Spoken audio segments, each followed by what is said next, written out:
Hey, everybody. How's it going? My name is Josh. We are Transmission.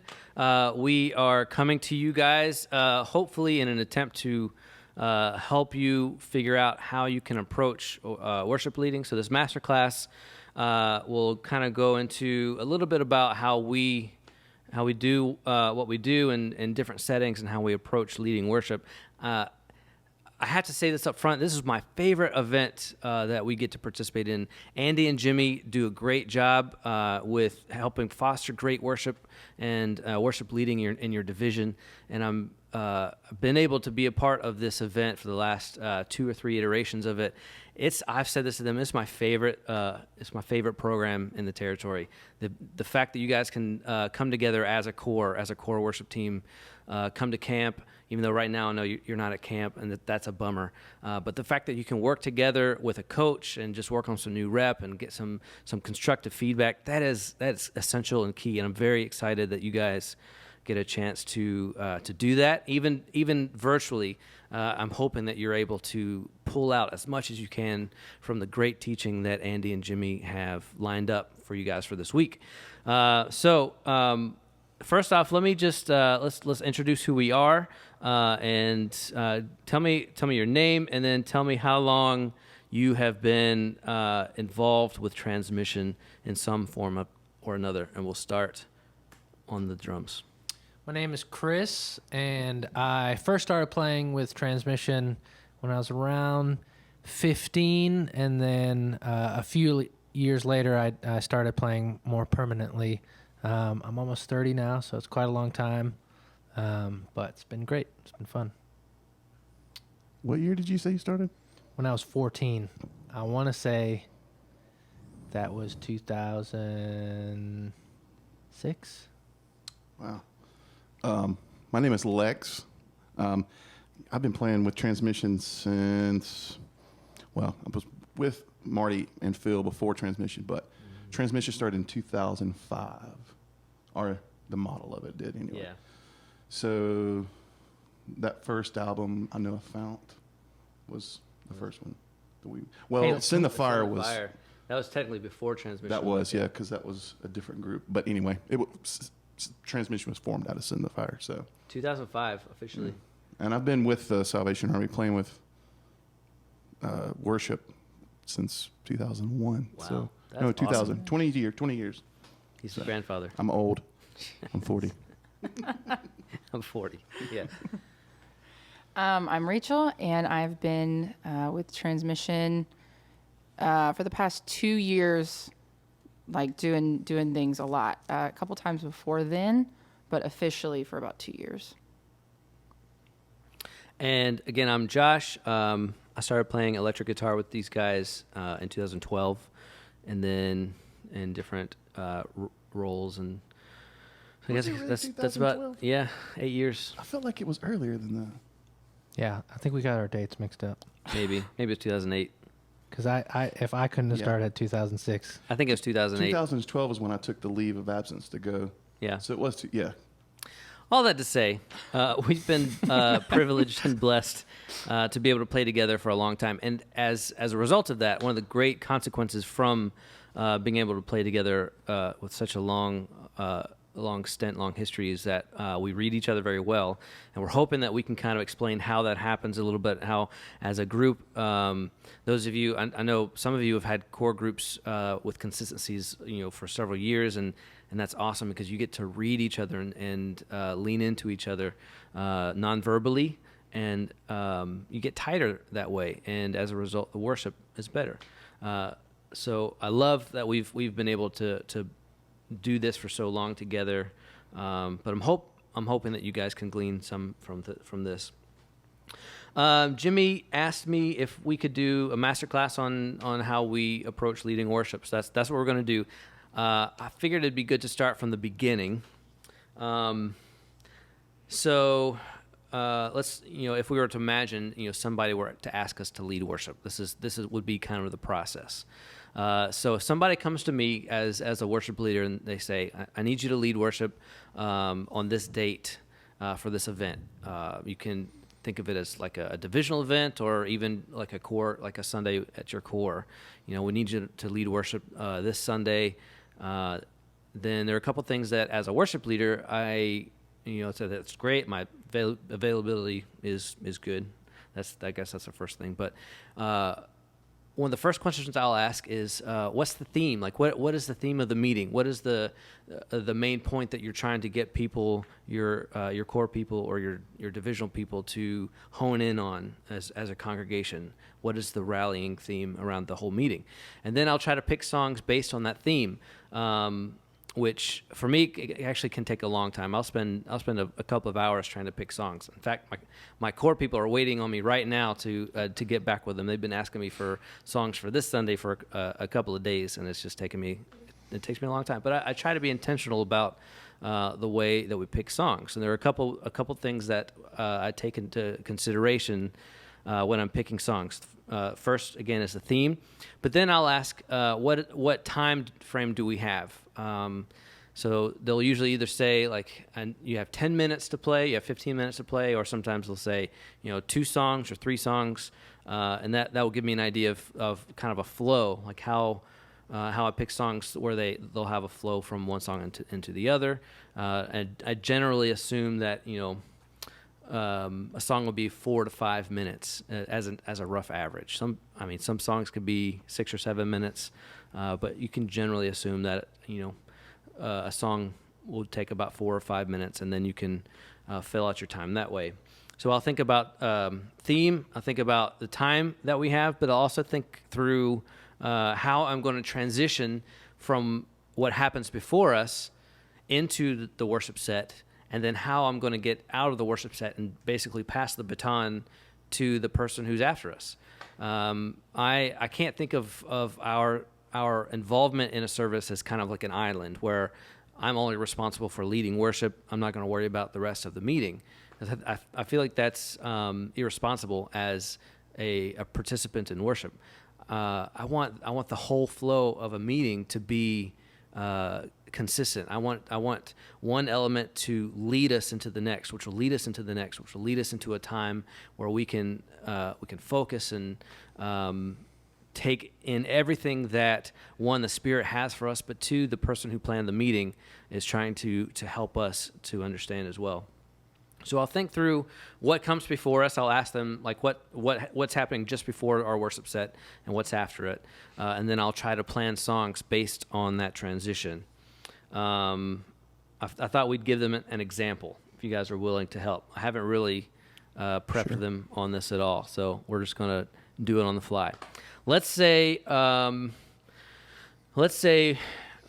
core officer says, "All right, I need you to do a worship set," and I'll say, "All right, what's coming just before us?" And I'll say it's a time of prayer, it's an open time of prayer, which usually means it's kind of a tender moment. You can take a little time. So in my head, I'm thinking, all right, how I'm going to transition from the prayer time into my first song, and that's something I'll take into consideration as I'm picking songs for sure. But let me get my guitar. He's getting his guitar. I'm getting my guitar. Do you guys know the song Hosanna? Which version? Praise is Rising. You know that one? They don't have charts. Rosanna? But Praise is Rising, key of G. I'm going to ask Rachel to be our example prayer. So she's going to be doing the prayer time just before our worship set. And it could be a tender prayer, weeping is allowed, and the whole gnashing of teeth, that kind of thing. Okay, so here, this is one way that you could handle this transition from a prayer time into your worship set. So Rachel's going to pray a little bit. Lord, thank you so much for this day and for this place and time. God, we give you praise for who you are and for what you're doing in this place. And we just ask that you would just stay here with us, Lord, that you would fill us this morning and that we would receive what you have for us to hear. Lord, we love you and we thank you. In your name we pray. Amen.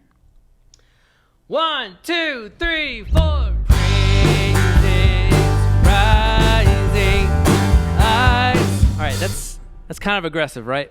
That would be an inappropriate transition in my mind, and you. I mean, I don't think that any of you would actually do that, but hopefully that some forms of that actually have happened. Some forms of those kinds of transitions that come into play when you don't really think through what's happening before, how you're getting from one element to the other.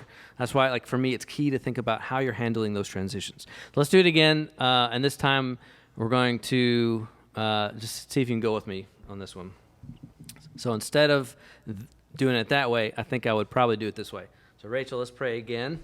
All right, Lord, we come to you again this morning, and we thank you for the opportunity to pray and to speak with you, God. We just ask that you would be with us during this time and that you would bless the time of worship that we're in this morning. Lord, we love you and we praise you. In Jesus' name we pray. Amen.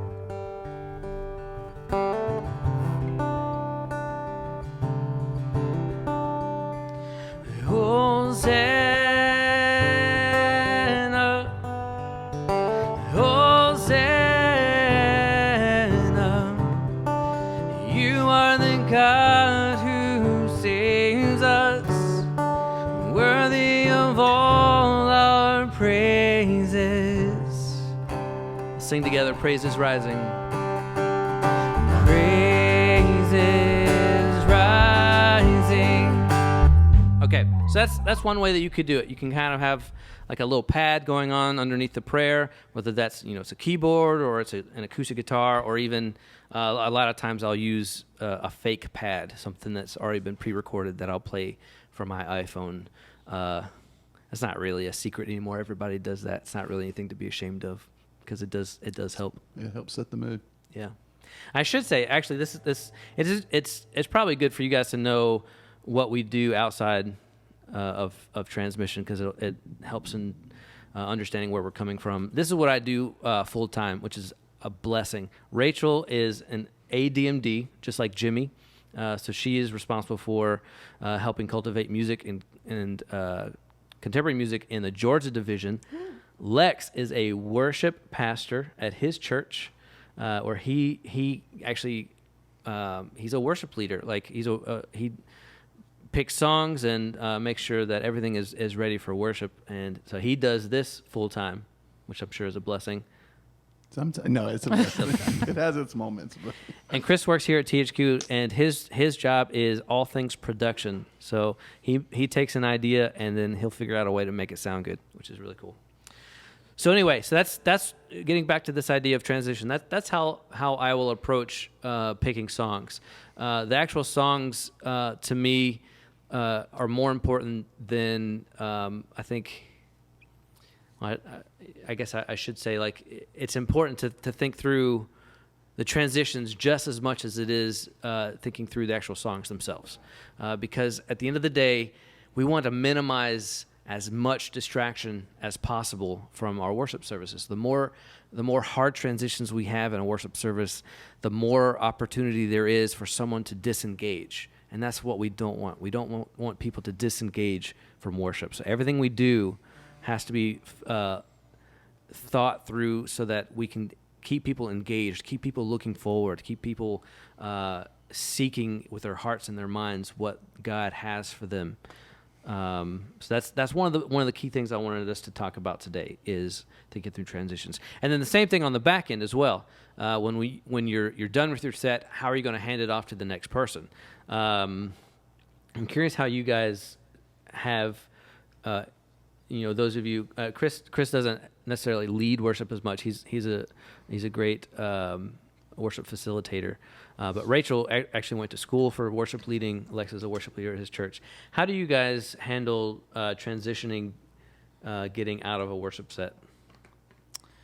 So for me at my core, I'm at Atlanta Temple, and we have a certain flow for our Sunday service that kind of stays the same each week. So for us, there's always a time of prayer by our officers right after. So we just kind of smoothly, we always discuss where that time is in the song that she needs to come up, and she'll come up, and as soon as the song finishes, usually our piano player keeps going and kind of just is that pad that Josh was talking about underneath that time of prayer. So we never have a spoken, and now we're moving on to the next part. It just kind of flows and happens naturally. Yeah, that's great. So at our church, I play piano as well. I have a little keyboard in front of me. And again, it's usually we'll end our song and maybe the worship leader will sing the chorus again and I'll play with him. And then my team will just kind of slowly make their way off stage. My pastor comes on and I just play behind him. And I have a feel for when because he'll usually come on and pray or have a little word. And then when he his body language will tell me, all right, So you saw that Sunday when you were there visiting. Yeah. And that's actually one of the reasons I love leading worship at my core. Sometimes more than like some of the bigger events and we've been able to do some pretty cool events, but worshiping, leading at your core is special because you know people very well. Mm-hmm. You know how, this particular song is going to directly impact this person on the second row because you know them. You've seen they're struggling right now. You've seen how their family situation is. And sometimes I'll pick songs based on what I think people in my congregation need at that moment. Yeah. Everybody's on this different walk of life. Everybody is hitting life a little bit differently. But at the end of the day, we all need Jesus. We need something to help us focus. And to me, that's one of the great things about worship. Not necessarily just song worship, but worship in general is that it doesn't matter what we're doing, what else is happening in our lives or in the world around us. Worship is a way that we can center ourselves on what matters, and that's God, right? We exist to give God glory and to help others to realize that that aspect of their lives that we were created to worship, and that's one of the reasons I love doing what we do. But going back to what Lex was saying, leading at your core is great because you get to know your pastor, your core officer, and you'll get to know his style or her style and realize, they're about to ramp this up.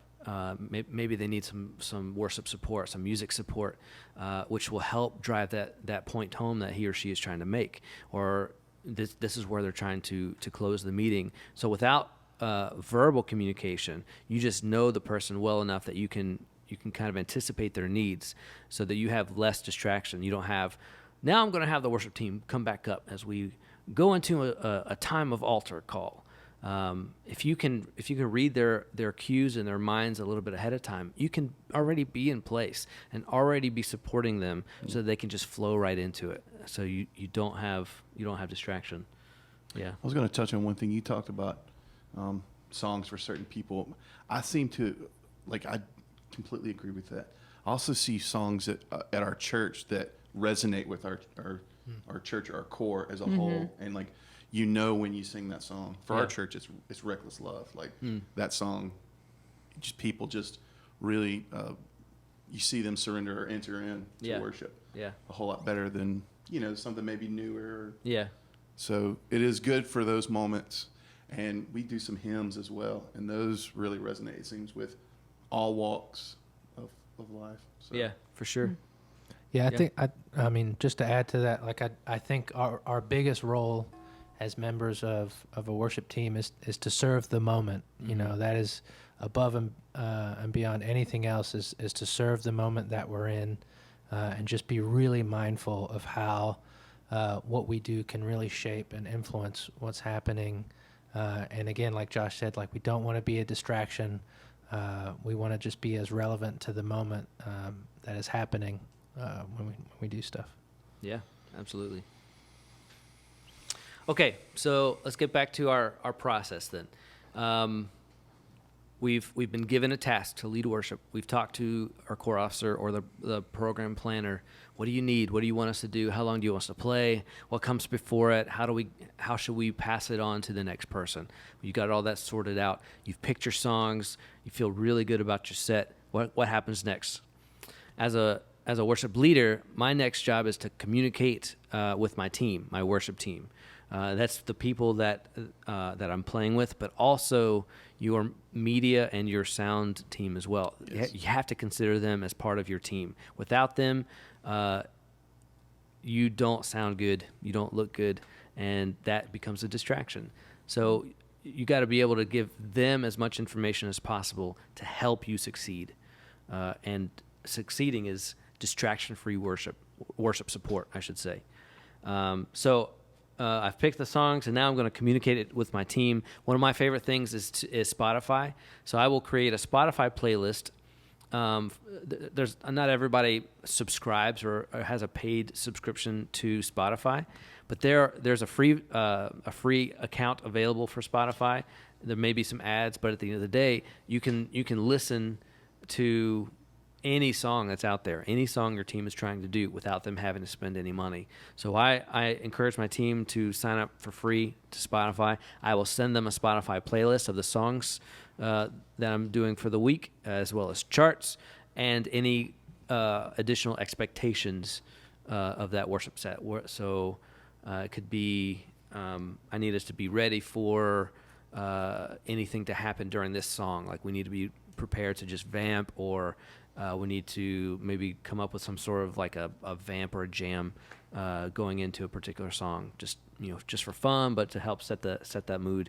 Those kinds of things. I'll communicate it well in advance, and then these guys then take that and run with it. So we are each, including myself, we each have a responsibility for personal preparation. So I'm curious how you guys, if once I send songs out to you guys, I say here's what we're doing. This is when we're going to meet. What happens next for you? What's the next thing that you do?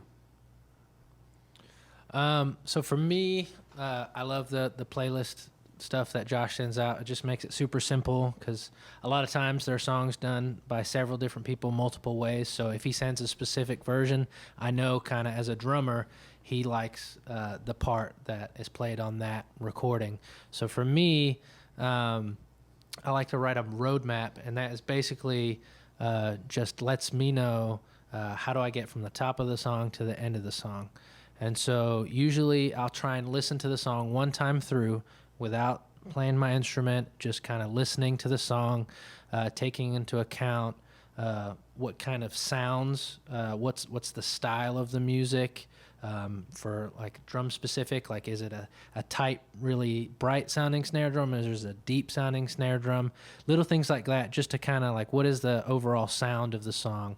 And then, like I said, the roadmap, then I chart out a roadmap, and I just come up with like a shorthand, like V for me means verse, C means chorus, and eventually I'll just write something real quick. Hopefully, if I make it big enough, you can see.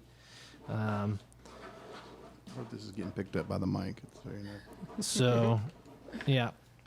So, like, hopefully you can see this, maybe not, but I just do a little shorthand. So, I, intro, V, verse, C, chorus, and then I'll write little notes next to that. So, for me, sometimes I may start at the very beginning of a song, or I don't. Maybe I'm not in until the chorus. So, I make note of that.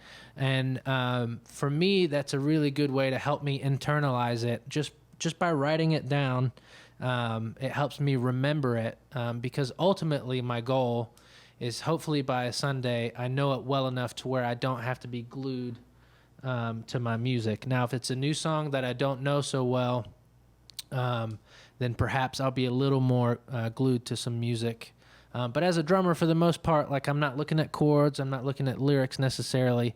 So I just try to really write out the roadmap, what I need to do, the kind of sounds I'm going after, and then I'll listen to it a couple more times, and then maybe after the first 2 times, I then try to take it to the drum set if I have a drum set available to practice on, and then kind of learn the parts.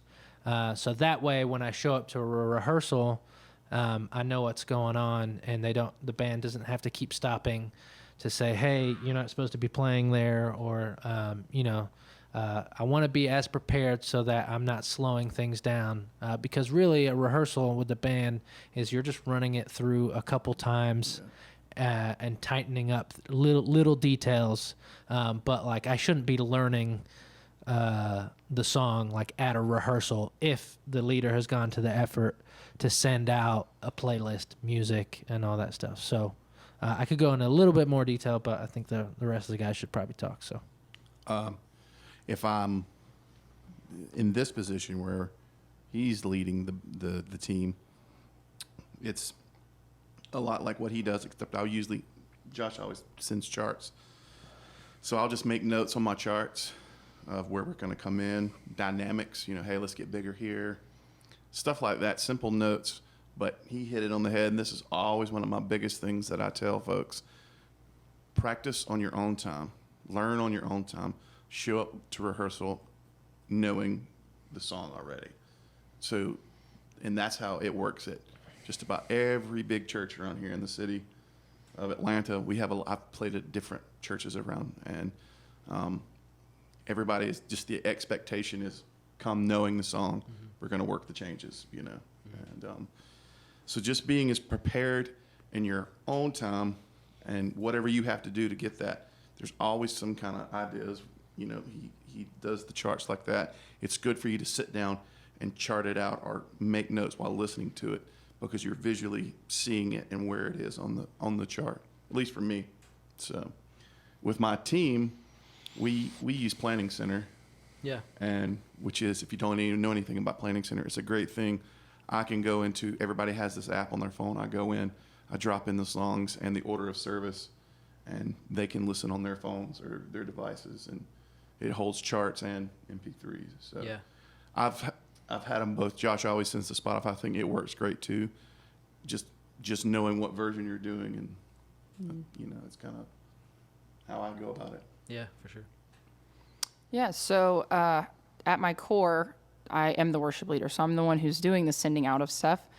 So just like what Lex is saying, I need to definitely have my stuff prepared before I get there, if I'm expecting that of my team. When I'm with transmission and Josh sends things out, first thing is going to those that Spotify playlist and listening through the songs that are new that I don't know, and just kind of getting an ear for those. Because in this group, I do a lot of harmonies and just kind of accenting what Josh is doing. So for me personally, those come naturally. So I want to just really get the song in my ear so that I know where I'm going. If you're a person who maybe you need to learn your harmonies as they're written out in your charts, then that's definitely something you need to be spending time doing before you get to rehearsal, so that when you get there, again, there may still be things that you need to go over. Like me and Josh, I love like crunchy harmonies sometimes, and Josh sometimes is like, girl, fix that. So little things will still maybe need to be tweaked, but the majority of the preparation has already been done before I get there. And then also just as a vocalist, for if you are leading that week, and so you have melody, first thing I'm doing is checking keys to make sure that I can sing in them, because nothing is worse than getting your vocalists together on a Sunday morning and you go to start the song and they realize they can't sing in that key. And then the whole band has already rehearsed everything. And then you get to be that vocalist who is already deemed a diva because she needs the key changed, or he. So checking those keys, checking those harmonies, making sure things are already gone through before you get there. And that is a good point. I'm blessed to have Rachel, where we share the leading responsibilities, probably not as much as we should, and that's on me. But as I'm picking songs, that's one of the first things I should do if I'm thinking through, okay, this is the song that I want Rachel to lead. I need to immediately call and be like, hey, I need to check this key with you, even over the phone. I'll play through the chorus. Is this in your range? And she'll usually say, it depends on if it's early in the morning, probably not, but that kind of thing. And then we'll go from there. But sometimes you get to the event or the Sunday, and your vocalist just doesn't have it that morning. I need it a little bit lower. That's why, and this is not something that you can do in a week's time, but this is like, as you're ongoing, hopefully you're practicing as you ongoing. You're continuing to actually practice and get better at your craft, so that I can, there have been times where I'll say, hey guys, I think we need to take this down a half step or a full step. And I know, it really only applies to Lex in this particular group right here, but I know, implicitly, oh, he's got this. Well, we'll do this in A instead of B flat, that kind of thing. And that's A is good, by the way. I love A. A is good. Way better than B flat. Jimmy would love B flat. Yeah. Those bar chords. I love you, Jimmy. I'm just kidding. Yeah. So for me, I have to practice the guitar stuff as well as the vocal stuff. fortunately, the acoustic guitar stuff usually comes a little bit easier because I'm just kind of filling time and making sure the chords are right. Occasionally, we'll play something that has a particular kind of rhythm, and even at other times, like my played rhythm, it does not jive well in my mind against the rhythm of the melody, and I have to shed that a good bit. That happens sometimes. I can't really explain why that happens sometimes, but if I find myself having to play a different rhythm than what I'm singing, it becomes a little more complicated. But that's why you start practicing this stuff earlier in the week so that you can figure this out. So it's the same kind of thing. I'm listening to the song. I like making roadmap as well in my charts. And in fact, I've started to make roadmaps in the charts that I send to these guys so that they know this is what I'm, as a leader, expecting to follow as far as the roadmap. Roadmap is, for those who may not understand. Yeah, good call. It's the order of how the song's going to go. So it's an intro, verse, chorus, verse 2, chorus, bridge, chorus, outro. Yeah. So that's what we call a roadmap, just in case some people may not know. Yeah. And that's super great because there are times like we've done it this week where we're listening to a recording and it's 8 minutes long. Well, we're probably not going to play it that way on a Sunday. So by Josh writing out that roadmap, I know exactly how he wants to do it, and it may be a little bit different from the recording, but by having that, we know it, and everybody immediately is on the same page. Yeah. When we come to rehearsal. And then they'll trust that I, as a worship leader who sent this out, have already practiced this to know that roadmap will work. Sometimes you'll think, oh, I'll just cut this and this and this, but then you actually go to play it and, oh wait, this doesn't actually work. How do you get from this big section into this really down section? So as I'm sending stuff out, I have to know that the roadmap that I'm sending out is actually going to work. Yeah. Yeah. And I think we've all pretty much stressed preparing personally before you get to a rehearsal, because ultimately you don't want to be overthinking when you get up to play. You want to be able to worship in that moment.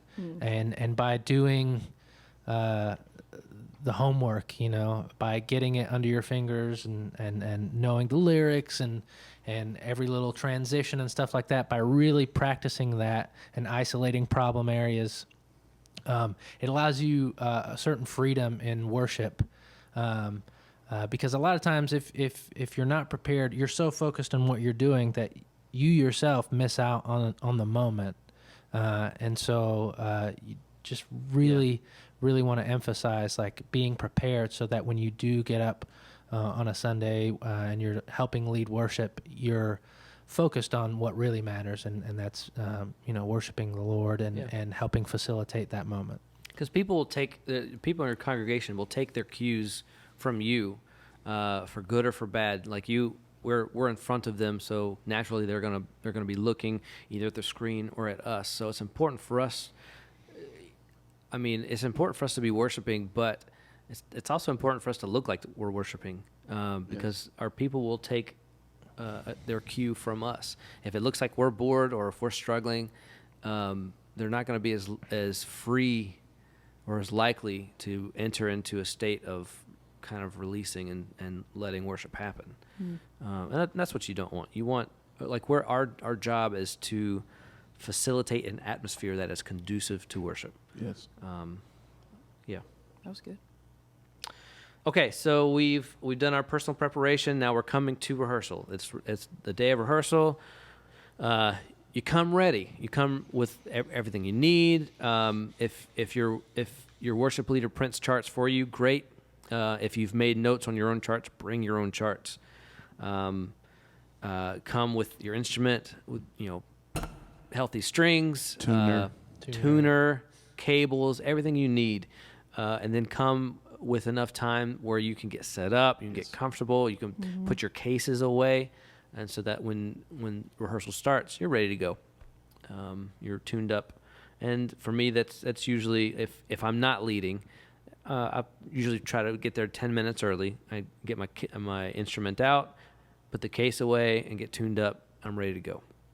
Yeah, we have 8:45 call time and a 9 o'clock practice start. And so Oh yeah. my team knows they have to be there. That's a good thing. I actually don't do call times very much. That's a good idea. Yeah. We ran into a thing where if it was 9 o'clock rehearsal and everybody's showing up at 9, it would be 9:15 before Yeah. strumming a note. So it helped us be more efficient Yeah. because sometimes we need all of that practice time. Yeah, for Yep. sure. Yep. That's a good point. I would say for vocalists, as far as coming in and setting up, like these guys, they come and they plug in and they set their boards up, or Chris has a whole rig that he has to put together, and that's their setup. For us, it's making sure that we are properly warmed up before we get there. Yeah. And then that kind of sometimes solves key issues if you can hit the notes because you're properly warmed up. So that's something you should be doing, even if it's in the car. Mine usually is in the car because I have a 30-minute commute to the core or here. So that's plenty of time to be warmed up so that you're not hurting yourself, but so that you're also not wasting rehearsal time because you're not already prepared. Vocalists, stay away from dairy products when singing. Oh, in the that's a morning. whole soapbox. Yeah, just don't do it. Hot tea, something like that. Speaking of dairy, we had this whole discussion today. Is cereal considered soup? Weigh in. You tell us. In the chats, I say This no. blows my mind. it's not soup. I say no. But also, All right, so we're at rehearsal. You're on time. You got your stuff out. Your chart's ready. You're in the zone. You're ready to do it. It's time to actually start rehearsal. I love rehearsal because that's where everything that's in my mind, where I'm projecting, will happen. It actually comes to fruition, or it doesn't. But Yes. for the most part, it's usually okay. But sometimes it doesn't work in real life like you think it would in your head. But that's why you have rehearsal, so that you can kind of tweak things a little bit. But what you have in your mind actually comes to life. And I honestly, the times where I've been the most free in worship has been in rehearsal, and I love rehearsals, especially with a group like this where I don't have to worry about what they're doing. This is just a chance for us to try some ideas or just make sure that the changes are right between each section. But there's no pressure, which is great. I love that. So I would encourage you to leave enough room in your rehearsals so that you can pray at the beginning. You can set the tone, but that also you're free to explore worship in that space where you're not waiting on the rest of the meeting, and they're not waiting on you. That you can and sometimes greatness comes from that. You'll finish a song and realize I could go into this next thing, and it would just create this. It's this beautiful time of worship, and that's how we kind of try different things. So leave enough time in your rehearsals to let yourself worship freely in the rehearsal as well. It's just a personal favorite of mine. Okay, so we're going through the song. As a worship leader, I have to come with an idea of what I want from each part. So a lot of times as I'm writing roadmaps, I'll say, okay, intro, all in. Verse 1, acoustic only. Verse 2, add bass, like that kind of thing. So I know where I want each part to come in. And that, for me, I know that because I'm listening to the track, I'm writing down what they did, if I like it. If I don't like it, I'll change it. But for the most part, I like the way people do it, and I'll want to replicate that. So I'm writing down, and I know where I want each person to come in and how to approach the part.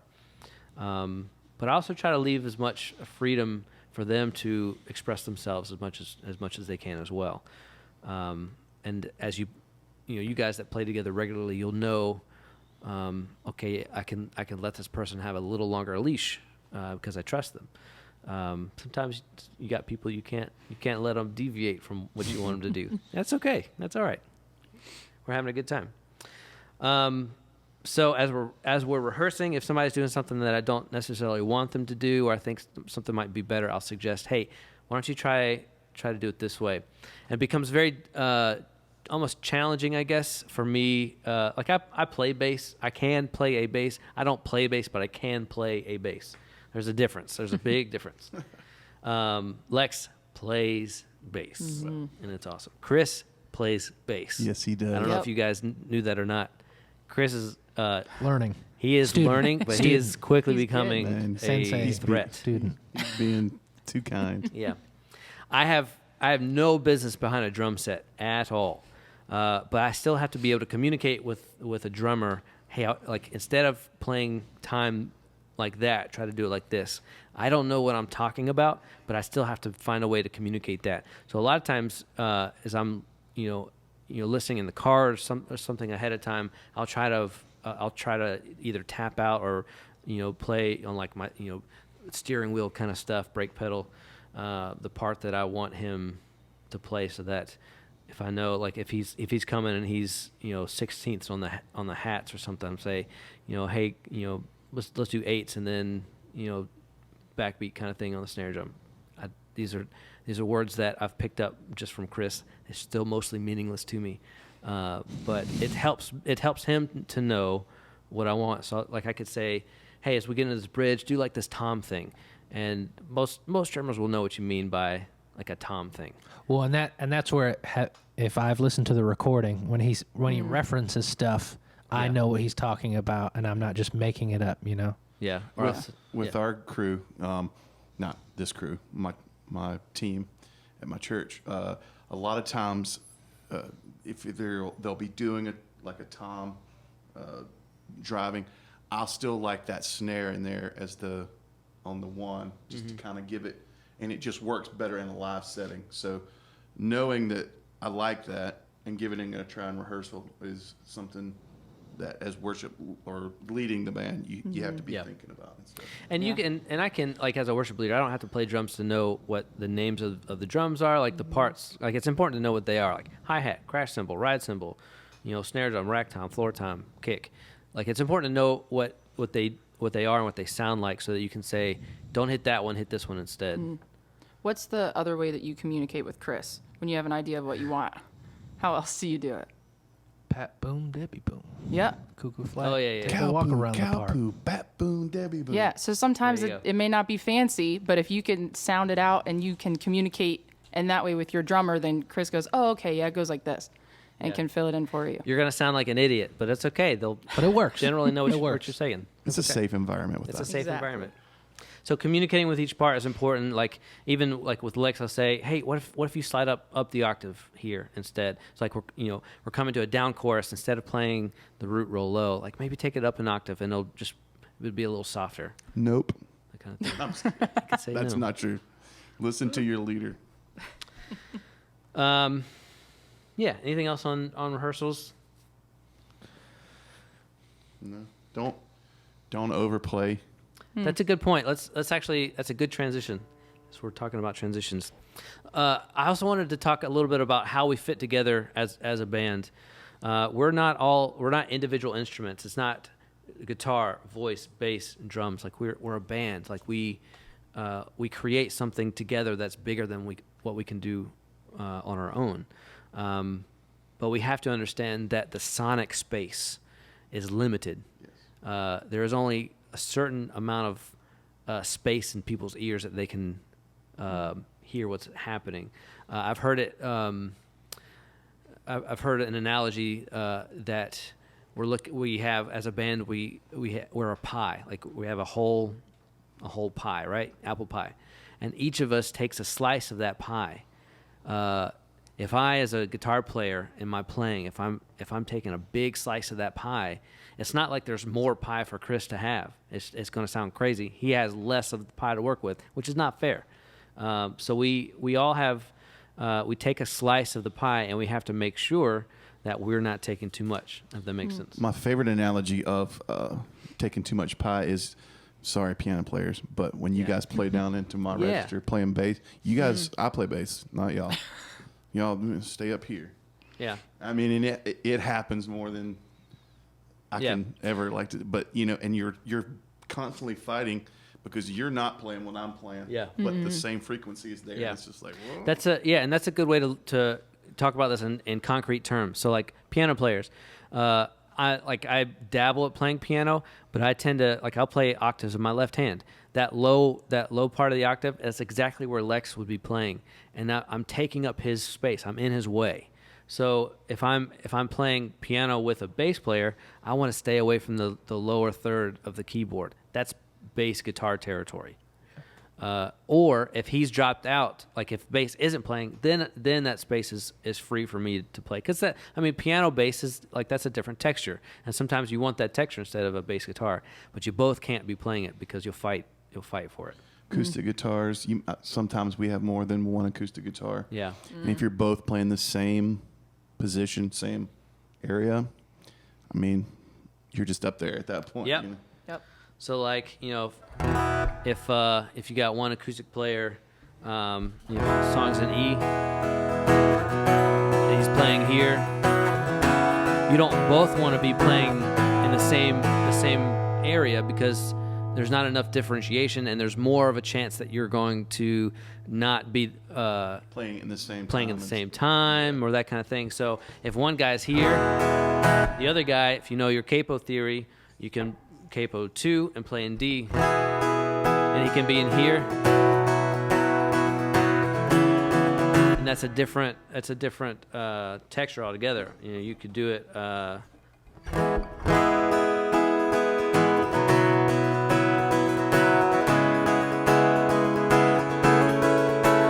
So by shifting on the fretboard to a different, like a higher position, you each have a different slice of pie instead of both trying to eat the same slice of pie. Electric's same. Yes, electric's the same.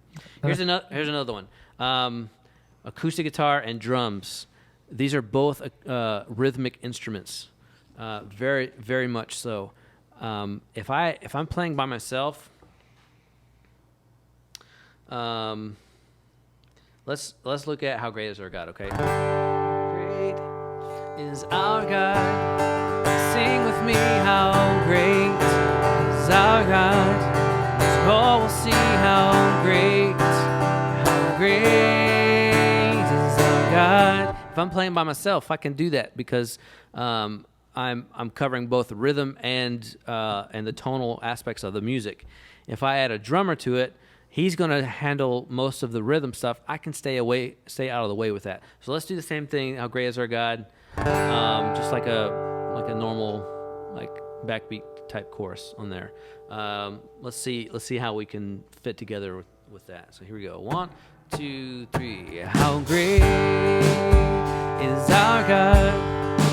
Sing with me. How great is our God? See how that works? I'm not playing as much, and there's more space. Let's do it again. I'll overplay, and I'll kind of explain, or we can see how that would get in the way. So I will overplay this time. Same thing. 1, 2, 3. How great is our God? Sing with me. How great is our God? And all will sing how great. That's a lot going on, right? Yeah. Let's do it again, and I'll back off. This is the right way to do it. 2, 3. How great is our God? Sing with me. How great is our God? And all will see how great. It still has it's the same feel. Like it's not a soft section, but I'm playing less so that he has a little more freedom. Well, and then, you throw in a third member of the group, you add a bass player, and then now if we just all come in playing whatever, let's do that, and then we can scale it back to where it should be. Okay. So if I'm not taking into consideration bass or drums, if I'm playing like if I'm an island, if we're all kind of playing as an island, it might get a little crazy like this. 2, 3. How great is our God? Sing with me, how great is our God? And all will sing how great is our God. Yeah, that actually sounds. That's some pretty nasty bass playing. No, it's supposed to be bad. That's overplaying. That's overplaying. It's overplayed, but it's kind of nasty. Okay, so. If there's a bass, like what I've already talked about, if there's a drummer, I'm going to play less. But if there's a bass player, I also don't need to play full acoustic chords. Maybe I just play like a 5 chord, like a G5, where and I'll favor like the higher strings. And instead of E minor like this, maybe I'll play it like this. So it lets him have some of that bass.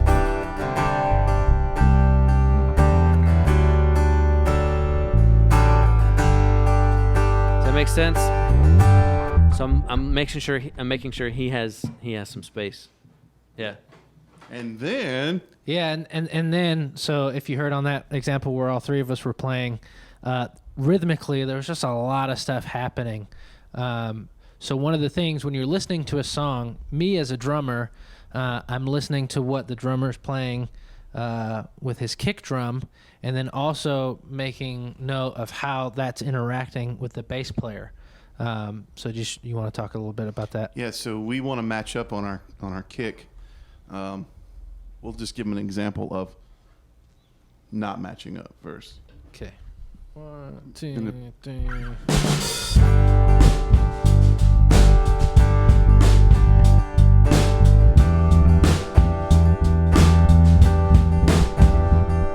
So we're not really locked up together.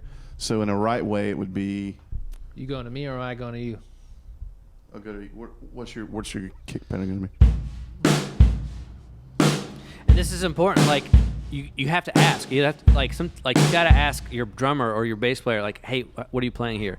Like, Yeah. what's your kick doing? And so I'll line up with that. You have there's no shame in asking. Like you say, hey, There- what are you doing here? There's actually been funny times where we're learning a new song in rehearsal, so we haven't heard it before. We haven't been given like the song to listen to in advance, so we're learning it. So we play it for the first time, and within the first couple of bars, we hear that we're not lining up, but both of us give in and go to the other person's pattern. Yeah. So a lot of times, the first time we stop the song, we'll both immediately, like they're figuring out something vocally, and then we'll step aside and we'll go, hey, what are you doing? What do we think's better here? Yeah. And it's never always he always defaults to me or I always default to him. It's what sounds best, and if that's what he was doing, a lot of times we'll default to that or vice versa. And just another side of that is, again, in shaping the song, a lot of times that first verse will start super simple. You could probably almost guarantee that 90% of the time, that first verse, we're just doing a one, Yeah.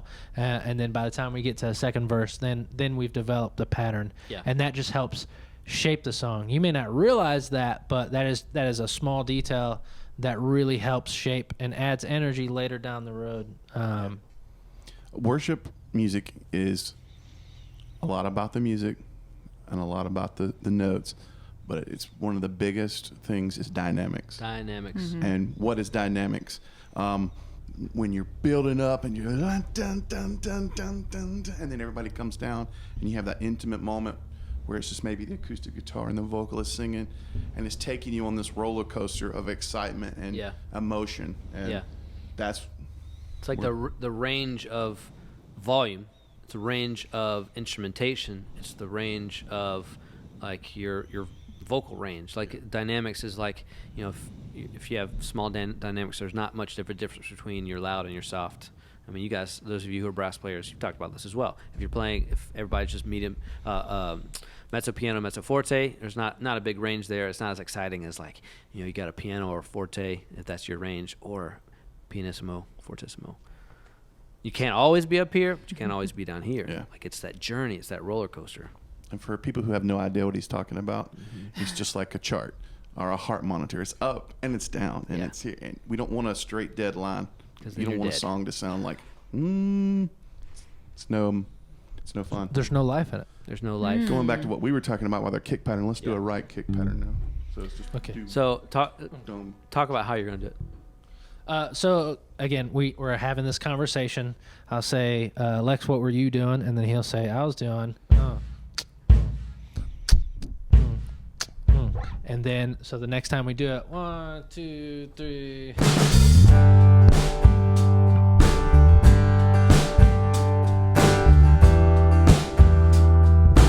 And you see how he's not just literally playing dun, he's adding some color and some texture around it, but his part is based on this kick pattern that we've agreed on.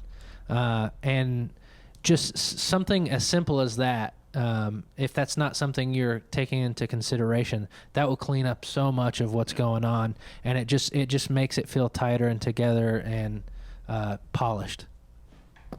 Yeah. So pieces of the pie. We've talked about drums and bass, how acoustic guitar fits with drums, how acoustic guitar fits with the bass. Electric guitar is much the same way. Electric guitar is very much an atmospheric instrument. You're creating an atmosphere. I love electric. I played electric primarily for several years, and I love it. I don't play it as much as I would love to now. Unfortunately, it'd be the first, it's the first instrument to, if I were to cut one, it's probably the least important of the ones that we have. Sorry, those of you who play e-guitar. Golly, he just. But you guys are the ones that can really make a song exciting. So if you have the foundation pieces, whether it's acoustic or piano, you don't need both. You can have one or the other. Acoustic or piano, drums, bass, vocals. If you have those in place, adding an e-guitar really can take it to the next level between sounding good and sounding, man, that is killer. Because you guys can set textures and atmospheres and colors, and all of these things you wouldn't think they would apply to music, but the color that an e-guitar lends to a song is incredible.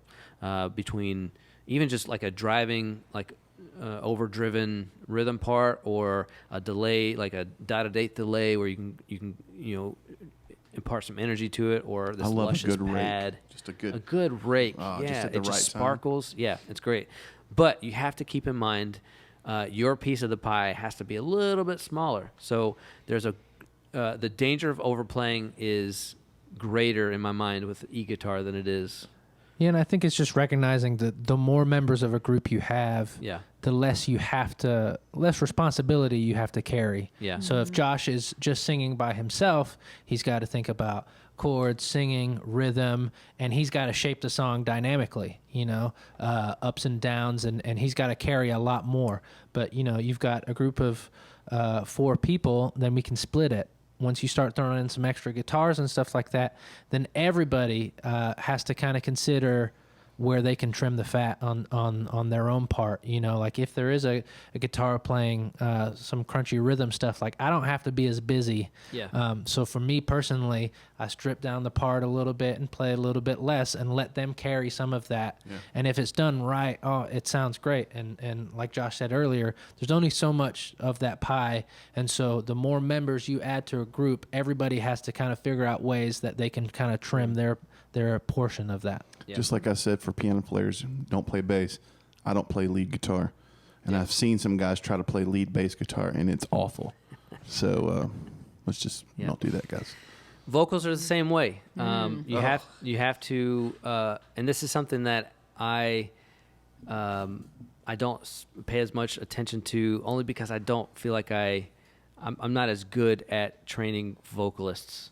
So I'm sorry to Rachel, but she's quick to say, "Hey, we didn't go over this part real quick," and I'll be, "Oh yeah, you're right." Mm-hmm. But if you got a lot of vocalists in your group, great.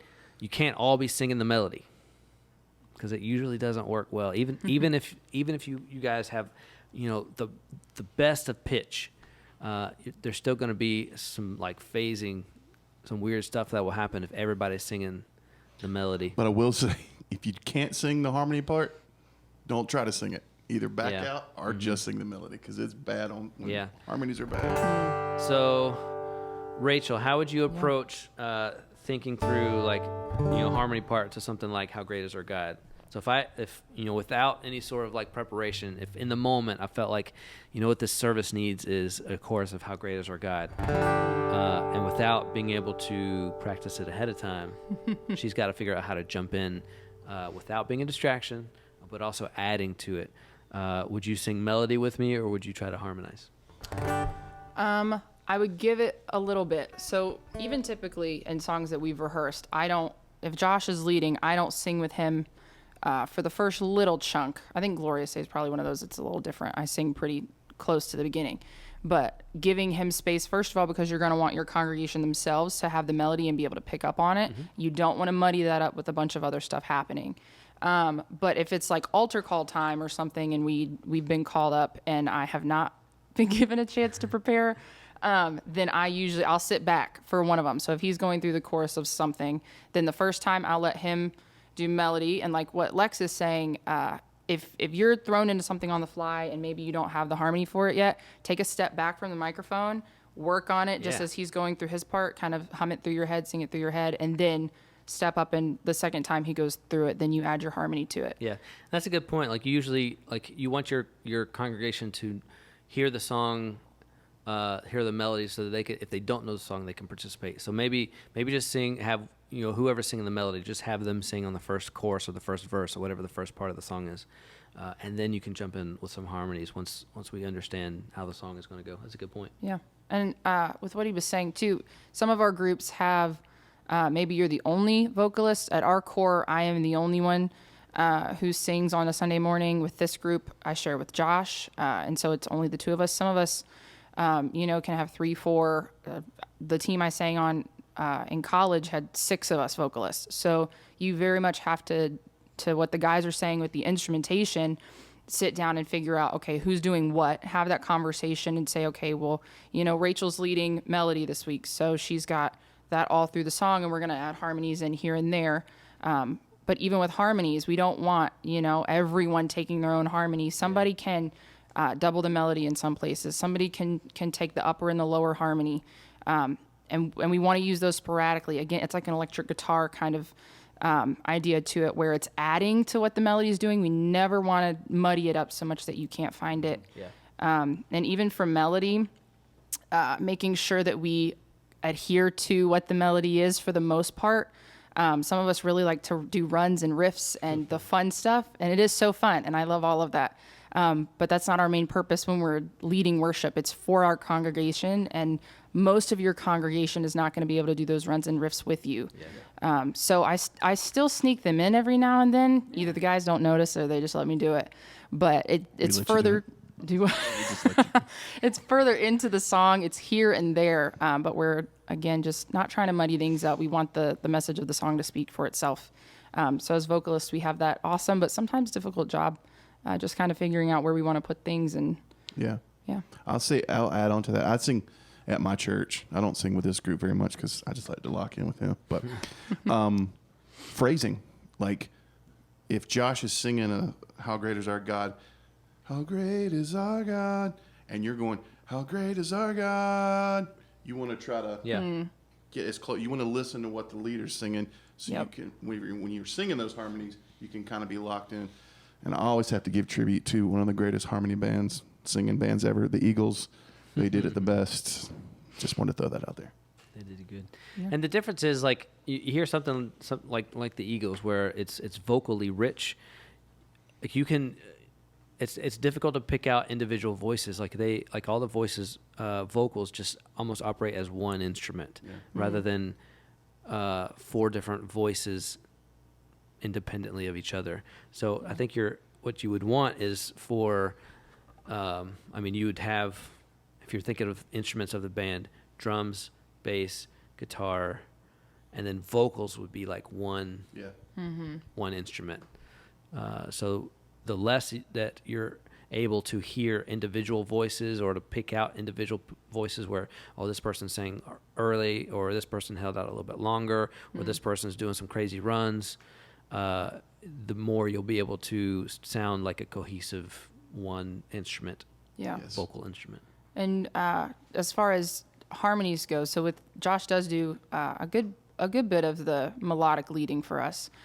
So for me, as the person who's singing harmony, I don't ever want to be the same volume as him, because I don't want to kind of clutter that up. So it's my job to be conscious of how loud I'm singing. Again, if you've got great sound people, they can kind of toy around with that. If you're kind of getting a little too into it, maybe you don't realize it. But for the most part, that's on me to control how loud and how much I'm pushing into that.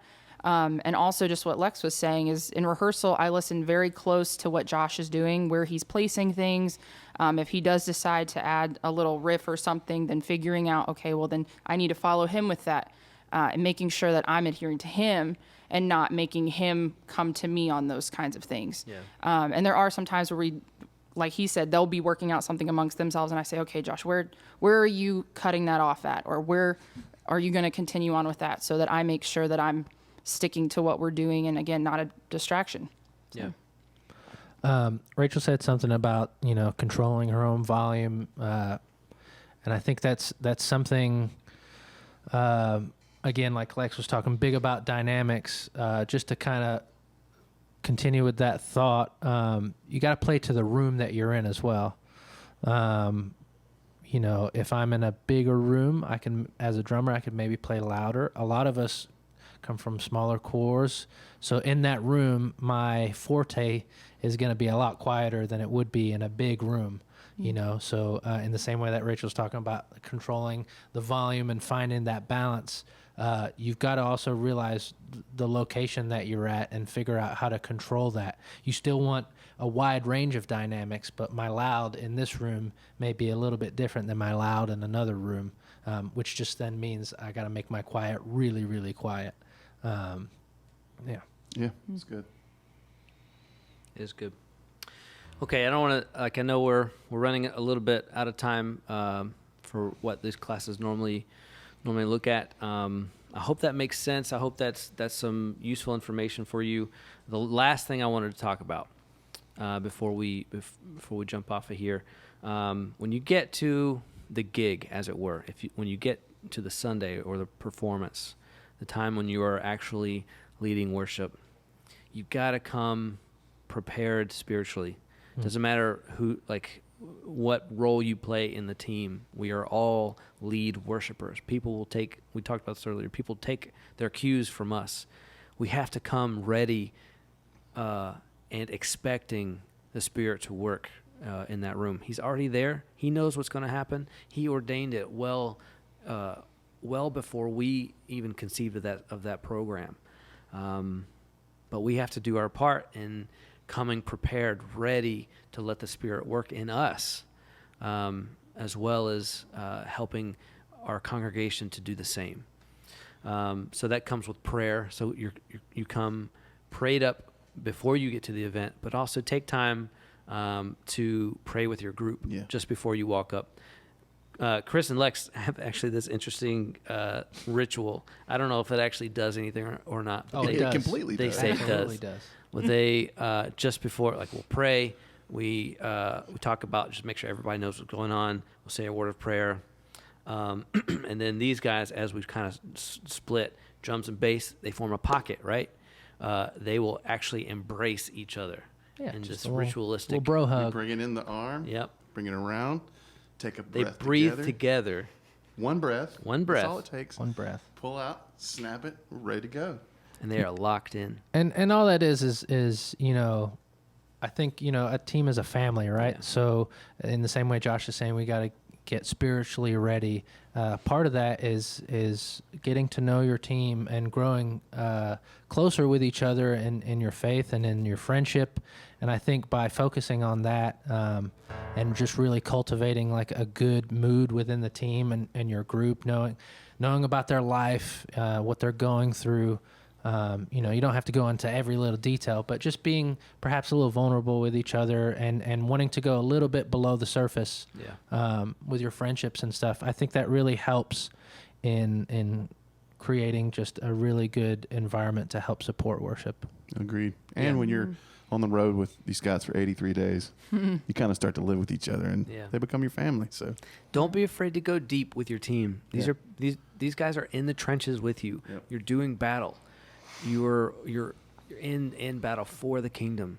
So get to know each other. Figure out where our strengths and weaknesses are, so that we can complement that. We can help each other. And if nothing else, it makes you tighter musically, which is a good thing.